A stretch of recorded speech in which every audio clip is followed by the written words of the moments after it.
ಭಗವದ್ಗೀತೆ 18 ಅಧ್ಯಾಯಗಳಲ್ಲಿ 700 ಶ್ಲೋಕಗಳಲ್ಲಿ ಮಾನವನ ಜೀವನಕ್ಕೆ ಬೇಕಾದ ಧರ್ಮ, ಕರ್ತವ್ಯ, ಅನಾಸಕ್ತಿ, ಆತ್ಮಜ್ಞಾನ, ಭಕ್ತಿ ಮತ್ತು ಯೋಗಗಳನ್ನು ಬೋಧಿಸುತ್ತದೆ.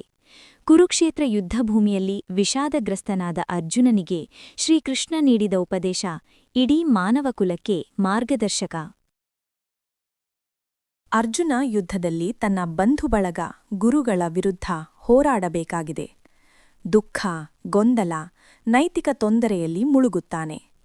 ಮಾನವನ ಮೊದಲ ಸಂಕಷ್ಟ, ನಾನು ಏನು ಮಾಡಬೇಕು? ಜಗತ್ತು ಕರ್ಮದಿಂದಲೇ ಮುಂದುವರಿಯುತ್ತದೆ. ಕರ್ಮ ತಪ್ಪಿಸಿಕೊಳ್ಳುವುದಲ್ಲ, ಶುದ್ಧ ಮನಸ್ಸಿನಿಂದ ಕೆಲಸ ಮಾಡುವುದು ಧರ್ಮ. ಸತ್ಸಂಕಲ್ಪದ ಕರ್ಮವೇ ಯೋಗ. ಕರ್ಮ ಮತ್ತು ಜ್ಞಾನ ಒಂದಾಗಬೇಕು. ಜ್ಞಾನದಿಂದ ಕರ್ಮ ಶುದ್ಧವಾಗುತ್ತದೆ. ಜ್ಞಾನವೇ ಅಜ್ಞಾನದ ಕತ್ತಲೆಯನ್ನು ಹಾಳುಮಾಡುವ ಬೆಳಕು. ಹೊರಗಿನ ಸನ್ಯಾಸಕ್ಕಿಂತ ಮನದ ಸನ್ಯಾಸ ಮುಖ್ಯ. ಆಸಕ್ತಿಯನ್ನು ಬಿಡಿ, ಕರ್ತವ್ಯವನ್ನು ಮಾಡಿರಿ. ನಿರ್ಲಿಪ್ತತೆ ಈಕ್ವಲ್ಸ್ ಶಾಂತಿ. 6. ಧ್ಯಾನಯೋಗ. ಧ್ಯಾನ 6ನೇ ಅಧ್ಯಾಯ.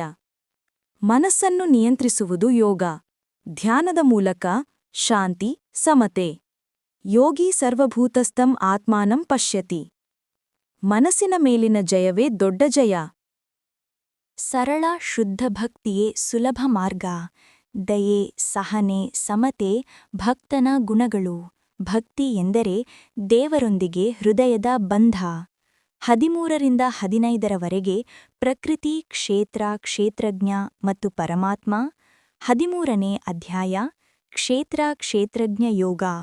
ದೇಹ ಕ್ಷೇತ್ರ, ಆತ್ಮ ಕ್ಷೇತ್ರಜ್ಞ. ಯಾರು ಯಾರು ಎಂಬ ಜ್ಞಾನವೇ ಮುಕ್ತಿ. 14ನೇ ಅಧ್ಯಾಯ ಗುಣತ್ರಯ ಯೋಗ. ಸತ್ವ, ರಜಸ್, ತಮಸ್ ಮನುಷ್ಯನು ನಡೆಸುವ 3 ಗುಣಗಳು. ಸತ್ವಗುಣವೇ ಶ್ರೇಷ್ಠ. 15ನೇ ಅಧ್ಯಾಯ ಪುರುಷೋತ್ತಮ ಯೋಗ. ಪ್ರಪಂಚದ ಮೂಲ ಪರಮಾತ್ಮ. ಆತ್ಮನು ಪರಮಾತ್ಮದ ಕಿರಣ. 16ರಿಂದ 18ರವರೆಗೆ ದೈವಾಸುರ ಸ್ವಭಾವ, ಶ್ರದ್ಧಾ ಮತ್ತು ಸಂಪೂರ್ಣ ತತ್ವಸಾರ.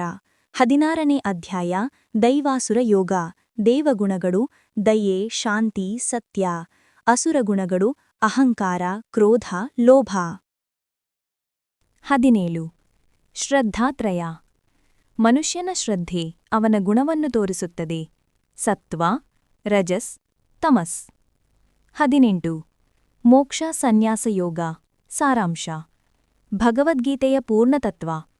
ಕರ್ತವ್ಯ ಮಾಡಿ, ಫಲವನ್ನು ದೇವರಿಗೆ ಅರ್ಪಿಸಿ, ಮನಸ್ಸನ್ನು ಶುದ್ಧವಾಗಿರಿಸಿ, ದೇವರನ್ನು ಶರಣಾಗಿ. ಡ್ಯಾಶ್ ಮಾಂ ಏಕಂ ಶರಣಂ ವ್ರಜ. ಡ್ಯಾಶ್ ಭಯ, ದುಃಖ, ಸಂಶಯದಿಂದ ಮುಕ್ತಿ. ಭಗವದ್ಗೀತೆಯ ಒಟ್ಟು ಸಾರ.